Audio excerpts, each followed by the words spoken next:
Querido Padre, Señor, que estás en la altura de los cielos, alabado y glorificado sea tu santo nombre, Señor, en esta hora. Ahora que vamos a abrir tu palabra, Señor, que tu Espíritu Santo nos guíe y que nos lleve al entendimiento y a la comprensión de tu verdad, de tu amor y de tu misericordia. Acompáñanos en esta hora, en el nombre de Cristo te lo pedimos. Amén. Pues feliz sábado para aquellos que están conectados allá en Chiapas, en California.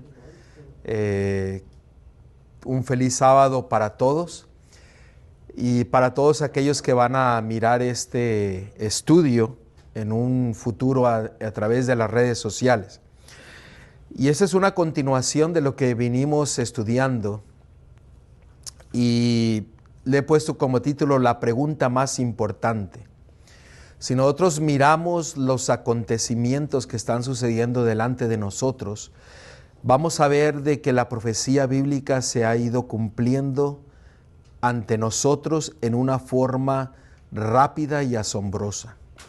Cómo los poderes se están conjugando para poder llevar a cabo una agenda que la cual está descrita en la palabra de Dios y que está siendo dirigida no por otro, sino que el enemigo de Cristo, Lucifer, el diablo, Satanás. Ustedes lo pueden ver en Apocalipsis capítulo 13. Y realmente estos poderes se están juntando en una forma alarmante, en la cual nos indican de que Cristo viene pronto. Si nosotros vamos a ver la profecía de Daniel, por ejemplo, Daniel capítulo 2, nosotros vamos a darnos cuenta de que se están cumpliendo delante de nosotros, y si vemos cada una de las profecías, los cuales indica Daniel 2, Daniel 7, Daniel 8, Daniel 11, Daniel 12, todos tienen una secuencia en las cuales nos están queriendo dar un mensaje. Se los voy a dar así rápidamente. En otra ocasión vamos a estudiar esos mensajes que tienen cada una de esos capítulos de Daniel y de Apocalipsis. En Daniel 2 nos habla acerca de que el reino va a ser establecido. Y ese reino se estableció en el santuario celestial, pero muy pronto va a llegar a su fin y va a venir Cristo por segunda vez. Daniel capítulo 7 nos indica el inicio del tiempo del juicio. Daniel 8 nos identifica lo que Cristo está haciendo por nosotros en el lugar santísimo. Daniel 11 nos lleva hasta el tiempo del fin, y Daniel 12 nos da la culminación de este conflicto que se está llevando. Si nosotros miráramos por todos lados, nosotros nos damos cuenta de que los acontecimientos que vemos diariamente a través en las noticias y en todo lugar, nos damos cuenta de que el Señor viene muy pronto. Las enfermedades, las guerras, los problemas sociales, las noticias, cómo son manipuladas para dar mensajes erróneos en contra de la palabra de Dios. Pero aún así, nosotros podemos ver de que el Señor ha mantenido su evangelio para que nosotros prestemos atención a Él. Aun cuando vemos las profecías, hay algo muy importante que tenemos que entender, más que las profecías, incluso más que el sábado. Y eso es lo que vamos a ver hoy en día. ¿Por qué? Porque el enemigo ha manipulado esta verdad a tal punto que existen tantas dudas con respecto a lo que nosotros vamos a ver en esta hora. La palabra de Dios nos dice de un libro, el libro de Juan, que tiene como propósito, un propósito específico. Mire lo que dice la palabra de Dios en Juan capítulo 20, versículo 30 y 31. En Juan capítulo 20, versículo 30 y 31, nos dice que el propósito del libro de Juan es un propósito maravilloso. Aquellos que no conocen a Cristo, les recomiendo que lean el libro de Juan. ¿Por qué? Porque miren lo que dice la palabra de Dios. Hizo además Jesús muchas otras señales en presencia de sus discípulos, las cuales no están escritas en este libro.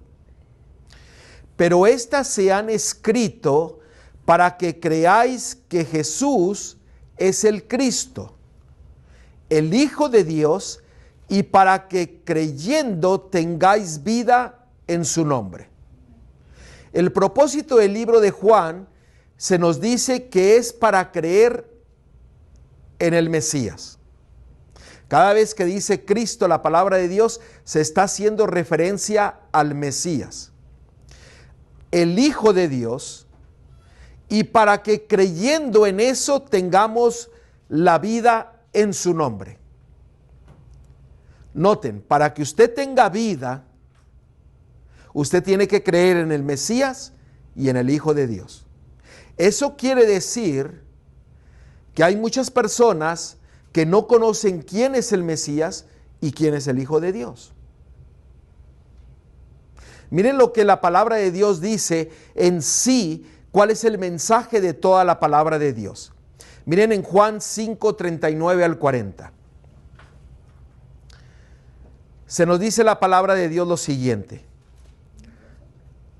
Juan 5, 39 y 40. Escudriñad las Escrituras. Escudriñar, eso no quiere decir solamente leer. Escudriñar es ir y estudiar a fondo, profundamente, permitiendo que el Espíritu Santo nos guíe al entendimiento. Pero fíjense lo que dice la palabra de Dios. Porque a vosotros os parece que en ellas tenéis la vida eterna, y ellas son las que dan testimonio ¿de quién? De mí, de Cristo, del Mesías, del Hijo de Dios. Y fíjense el versículo 40. Y no queréis venir a mí para que tengáis vida. ¿Quién es el que estaba diciendo esto? Si ustedes notan, son palabras de Cristo mismo, del Mesías. Eso quiere decir que en el tiempo de Cristo, como en el tiempo de ahora, muchos no conocerán al Mesías y no conocerán quién es Cristo, quién es el Hijo de Dios. Y por consiguiente, ellos no irán a Él y no podrán encontrar la vida. ¿Acaso podemos estar en ese peligro hoy en día en no conocer realmente quién es Cristo? ¿Quién es el Mesías? ¿Quién es el Hijo de Dios? Porque dice que toda la palabra dan testimonio de Cristo. Ahora, hay una pregunta que se nos hace en Juan capítulo 6, versículos 28 y 29. Esta pregunta me hace recordar la misma pregunta que le hizo un joven rico, un príncipe. Si ustedes recuerdan en Lucas 18, 18, un joven se le acercó a Cristo y le dice, ¿qué es lo que yo tengo que hacer para obtener la vida eterna? Y ustedes recuerdan que Cristo le dijo, guarda todos los mandamientos, principalmente hacia el prójimo. Y esa misma pregunta aquí la hace nuestro Mesías a cada uno de nosotros. Yo no sé cuántos de ustedes han meditado en esta pregunta, pero fíjense lo que dice Juan capítulo 6, versículos 28 y 29. Entonces le dijeron, ¿qué debemos hacer para poner en práctica las obras de Dios? ¿Habían escuchado esta pregunta? ¿Qué debemos de hacer para poner en práctica las obras de Dios? Muy interesante. Hemos escuchado qué es lo que yo tengo que hacer para obtener la vida eterna, para ser salvo. Pero ¿qué es lo que nosotros tenemos que hacer para poder vivir la vida de Cristo en nosotros o poner en práctica su palabra en nuestras vidas? Presten atención.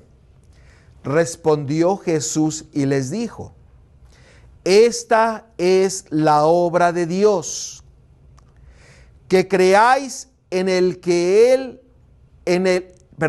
que creáis en Él que Él ha enviado. ¿Qué quiere decir esto que Cristo estaba diciéndole a sus discípulos y a la gente que estaba en ese momento? Que tenían que creer ¿en quién? En el Padre que envió al Hijo de Dios, a Cristo. Y tenía que creer en Cristo para poder vivir conforme a la vida del Mesías, conforme a su palabra. Esto es muy importante porque estas preguntas y esto lo que hemos leído, eso quiere decir que muchos no conocen a Cristo, aunque digan conocerlo. Muchos no saben que Él es el Mesías, el Hijo de Dios, aun cuando profesen decir que creen en Él. Y eso es lo que vamos a ver hoy en día, porque esto es más importante que toda profecía. Es más importante que el sábado aún. ¿Por qué? Porque dice que tenemos que conocerle a Él para tener vida eterna, vida en nosotros. Por eso Cristo enfatizó que es importante conocerle. ¿Ustedes recuerdan lo que Él dice? Y esta es la vida eterna, que te conozcan a ti, al único Dios verdadero, y a Jesucristo, al quien tú has enviado. No solamente basta decir yo creo,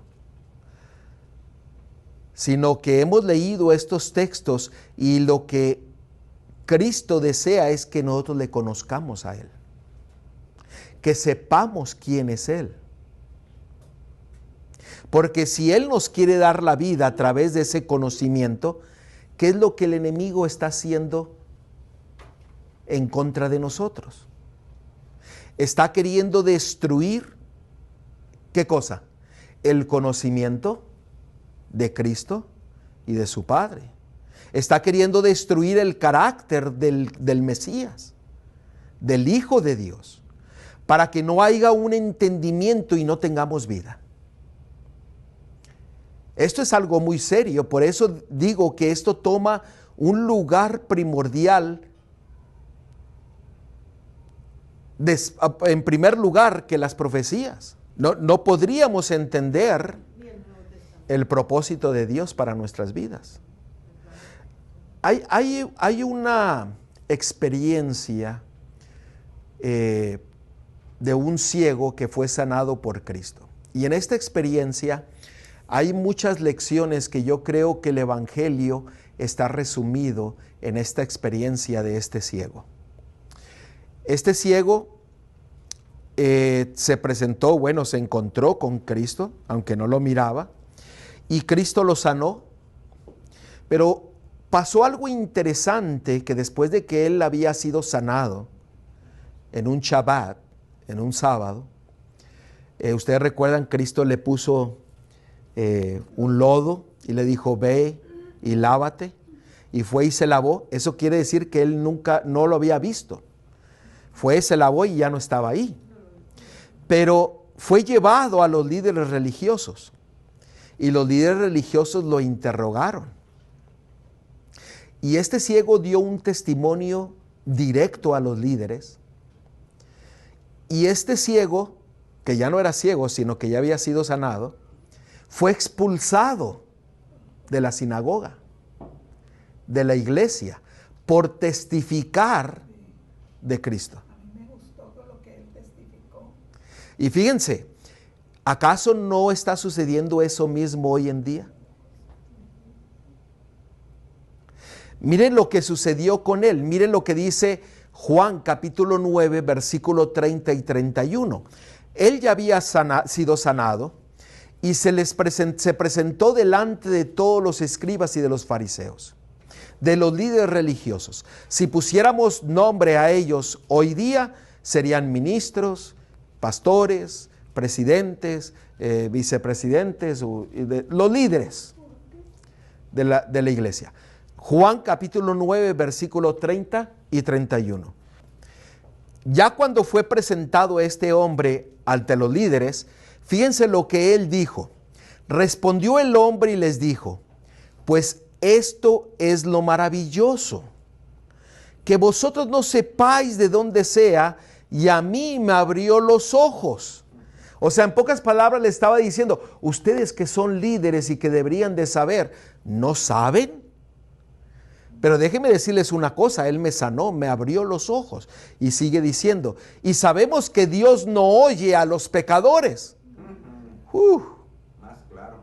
O sea, fíjense, pero si alguno es temeroso de Dios y hace su voluntad, a ese oye. El mensaje era directo hacia ¿quiénes?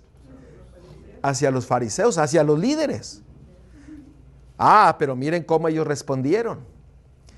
Desde el principio no se ha oído decir que alguno abriese los ojos a uno que nació ciego. Si éste no viniera de Dios, nada podría hacer. Fíjense ahora lo que respondieron los líderes. Respondieron y le dijeron: tú naciste del todo en pecado y nos enseñas a nosotros. ¿Y qué fue lo que pasó? Y le expulsaron. Y fíjense, este hombre ciego testificó de Dios. Y el carácter de los líderes fue que, ¿quién eres tú para enseñarme? Ahora dirían, yo tengo una maestría, un doctorado, como alguna ocasión me dijo una persona. Yo tengo un doctorado en divinidad. ¿Qué me estás diciendo tú? Yo tengo una maestría. ¿Y qué es lo más fácil? Expulsar, sacar. En vez de ir a presentar, ¿qué? Un escrito está. A mí me ha tocado ir a predicar a unas iglesias donde viene una persona con un papel y me dice: dígame quién es usted, dónde ha trabajado, qué ha hecho. Esto, yo le dije: yo soy ministro de Dios y así nomás presénteme.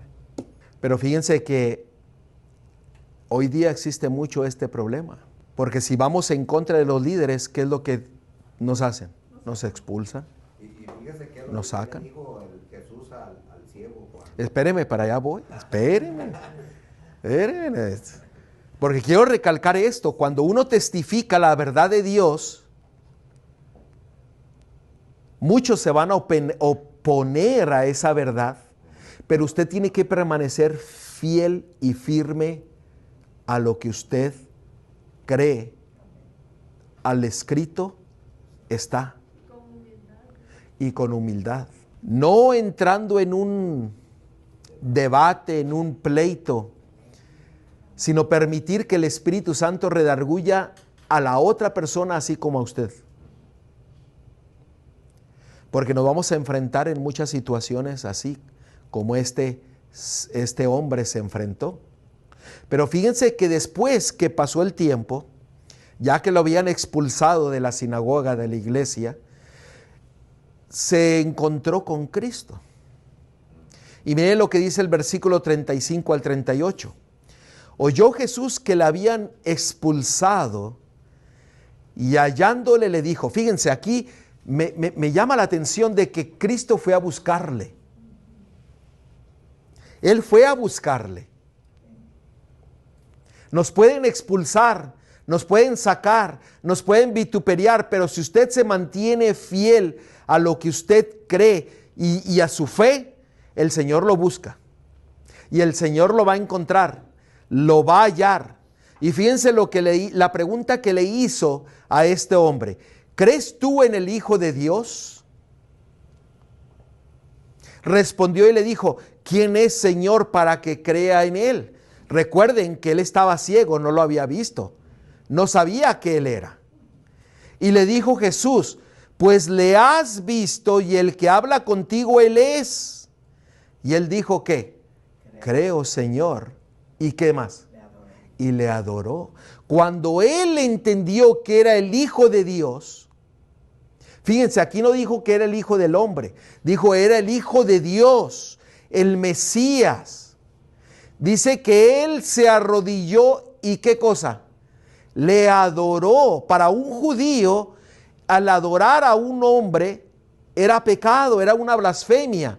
Pero él entendió que él era el hijo de Dios y dice que dobló sus rodillas y le adoró. Cuando usted entiende quién es Cristo, quién es el Mesías, usted va a adorar a Dios en una forma real y viva. Lo va a experimentar, lo va a sentir, lo va a mostrar en su vida. Por eso Cristo desea que le conozcamos. Sí, hermano.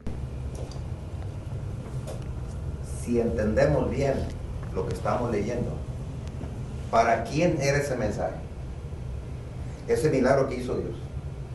Para los ciegos que viendo no ven, escuchando, oyendo. Dice que si oyes o escuchas, pero no oyes. Tienes oídos y no oyes. Ahora, ¿cómo nos identifica a la iglesia del tiempo del fin? Que estamos, ¿qué? Ciegos. ¿Ustedes recuerdan el mensaje de la Odisea? Tú te crees rico, pero no te das cuenta que eres ¿qué? Un pobre, miserable, ciego y desnudo. Este mensaje está directo para nosotros. Eso quiere decir que nosotros podemos profesar ser cristianos, pero estamos adorando a un Cristo que no lo conocemos. Porque por eso a veces no hay milagros. Por eso a veces no se manifiestan las cosas de Dios, por la incredulidad que hay en nosotros. Por no conocerle. Si esa pregunta le dijeran hoy día Cristo a usted, ¿usted qué le contestaría? Fíjense, piénsele bien. Porque nosotros a veces decimos, no, pues yo diría que sí lo conozco. Porque lo estamos leyendo que los líderes no le conocieron. Fíjense que él le adoró. Eso quiere decir que él entregó su vida a él. Y tal vez fue uno de esos discípulos que lo siguió de ahí en adelante. Tal vez fue uno de los 70. No lo dice la Biblia. Yo lo estoy asumiendo.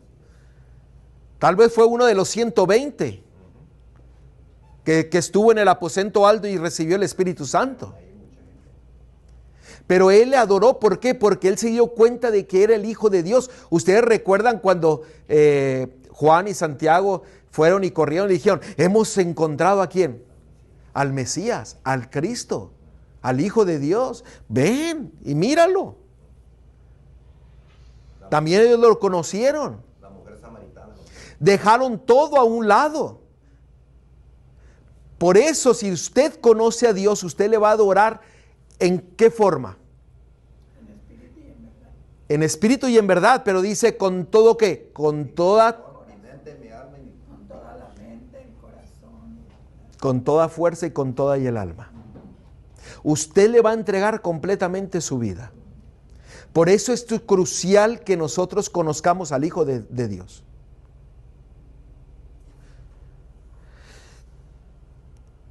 El Hijo de Dios, déjeme decirle, es literal. No es una metáfora. No es un símbolo. Es literal, literal Hijo de Dios.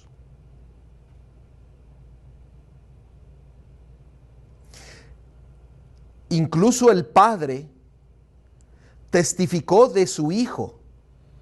Y fíjense lo que dijo el Padre en el día de la transfiguración. Este es mi Hijo amado en quien tengo complacencia. A Él, ¿qué cosa? Oíd.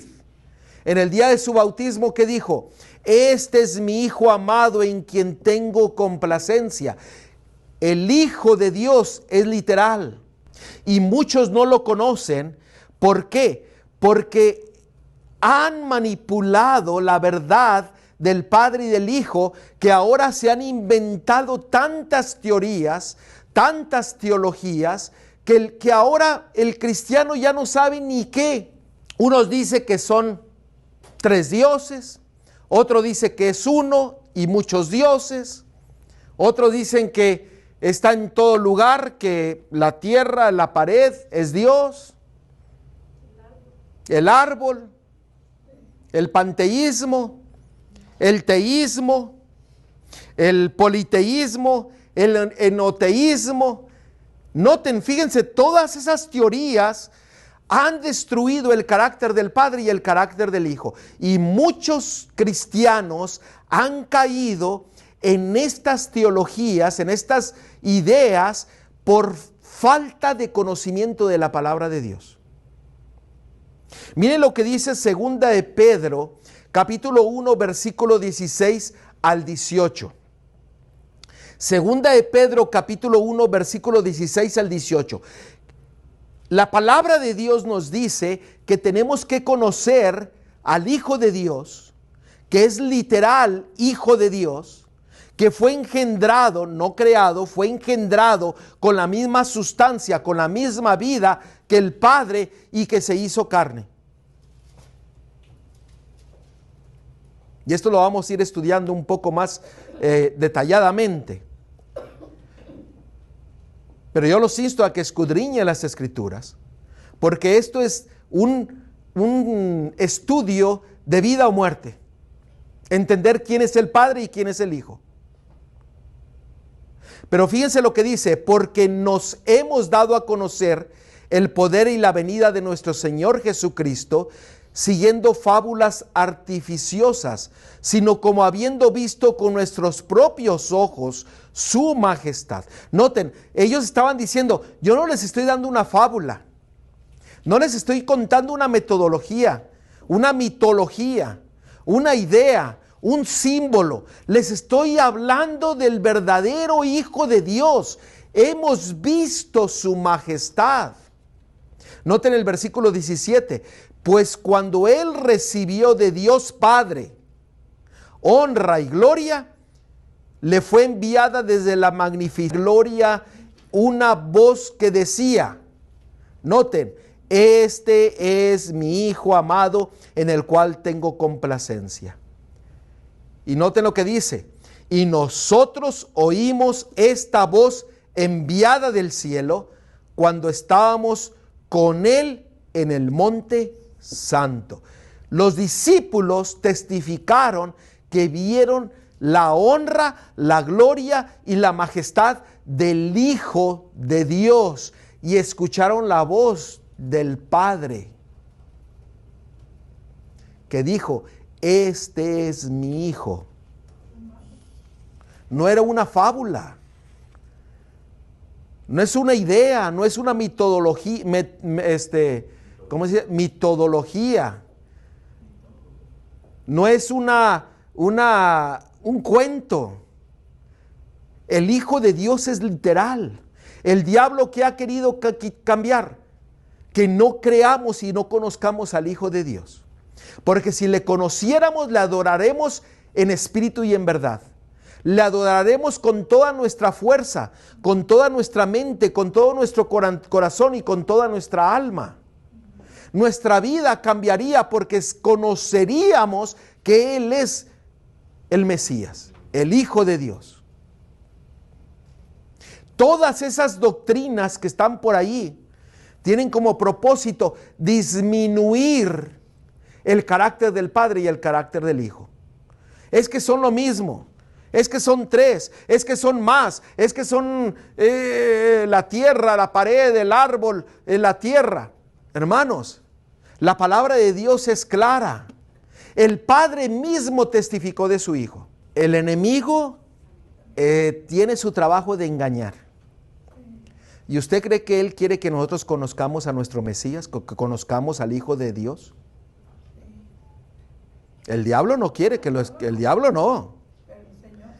Pero por eso él dijo: y esta es la vida eterna, que te conozcan a ti, al único Dios verdadero, y a Jesucristo, al quien tú has enviado.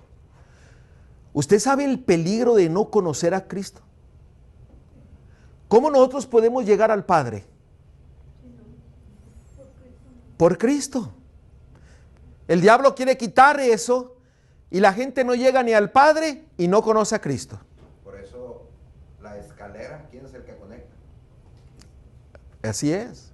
Ahora, estamos en los últimos tiempos. ¿Usted cree que esta verdad el diablo va a querer distorsionarla para que los hijos de Dios no la entiendan y que se sientan en sus laureles y digan, es que yo creo en Cristo, y aún así no conocerle? Mire el peligro. Nosotros estamos esperando la manifestación del hombre de pecado. Pero fíjense lo que dice en 1 Juan 4:3. Y todo espíritu que no confiesa que Jesucristo ha venido ¿en qué? En carne, no es de Dios. Y este es el espíritu ¿de quién? Del anticristo, el cual vosotros habéis oído que viene y que ahora ya está en el mundo. Y ahora sí, ya está. Todos esos trinitarismo, unitarismo, teísmo, politeísmo, enoteísmo, monoteísmo, panteísmo, todo eso destruye el carácter del Hijo y del Padre. Porque el Hijo es literal, Hijo literal de Dios, la esencia misma. ¿Dónde podemos ver eso? Hay muchos versículos, pero lean todo el capítulo de Hebreos, capítulo 1. Ahí identifica que el Hijo es literal, Hijo de Dios. ¿Y por qué esta importancia? Miren el libro de Apocalipsis. Apocalipsis capítulo 7. Apocalipsis capítulo 7, versículos 2 y 3. Hablando del sello del Dios vivo. Fíjense por qué es importante nosotros conocer esta verdad y no ser engañado con las manipulaciones y con las torceduras que el enemigo quiere poner delante de nosotros. Vi también a otro ángel que subía de donde sale el sol y tenía el sello del Dios vivo. Y clamó a gran voz a los 4 ángeles, a quienes se les había dado el poder de hacer daño a la tierra y al mar, diciendo: no hagáis daño a la tierra, ni al mar, ni a los árboles, hasta que hayamos sellado en sus frentes a los siervos de nuestro Dios. Noten, aquí el servir tiene una conexión con adorar. Porque noten Mateo 4:10. Noten, aquí dice que los únicos que van a recibir el sello del Dios vivo son aquellos que le sirven. Y estamos haciendo una conexión de lo que significa servir. Porque solamente los que le sirven van a recibir el sello del Dios vivo. Fíjense lo que dice la palabra de Dios. Entonces Jesús le dijo: vete, Satanás, porque escrito está: al Señor tu Dios adorarás y a Él solo ¿qué? Servirás. ¿Notaron? Hay una conexión entre servir y ¿qué? Y adorar. ¿Por qué es importante esto? Noten Apocalipsis 14:1. Apocalipsis 14:1 nos habla acerca de los 144,000 y fíjense quiénes van a ser los que van a tomar parte de los 144,000. Noten, todo aquel que recibe el sello del Dios vivo tiene que ser siervo de Él. El ser siervo tiene conexión con adorar. Miren lo que dice: después miré, y he aquí el Cordero estaba en pie sobre el monte de Sión. ¿Quién es el Cordero? Cristo, el Hijo de Dios. Y con él 144,000 que tenían el nombre de Él y el de su Padre escrito en la frente. Los 144,000 van a conocer quién es el Padre y quién es el Hijo. No una metáfora, no una fábula, no un símbolo, no algo de que son 3, de que son 2, de que son 1, de que son muchos, o de que es una cosa material, una materia, sino que van a conocer quién es el Padre y quién es el Hijo. Y ellos van a seguir al Cordero de Dios, al Hijo de Dios, a donde Él va. Y este grupo va a ser aquel que va a dar el último mensaje de amonestación a este mundo. Porque ellos van a estar sellados y ellos van a tener el nombre de ¿quién? Del Hijo y del Padre en sus frentes. Claro, los que no estén sellados van a ¿qué? A perderse. ¿Por qué? Porque no llegaron al conocimiento del Hijo de Dios. Porque van a ser estorbo para la obra. Así es. Esto es algo muy serio. Por eso Cristo enfatizó que tenemos que conocerle a Él, quién es Él.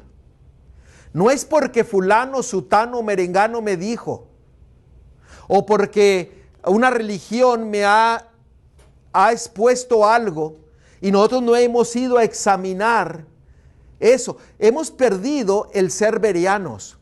Un bereano iba y escudriñaba la Escritura. Probaba si eso que le habían dicho era verdad.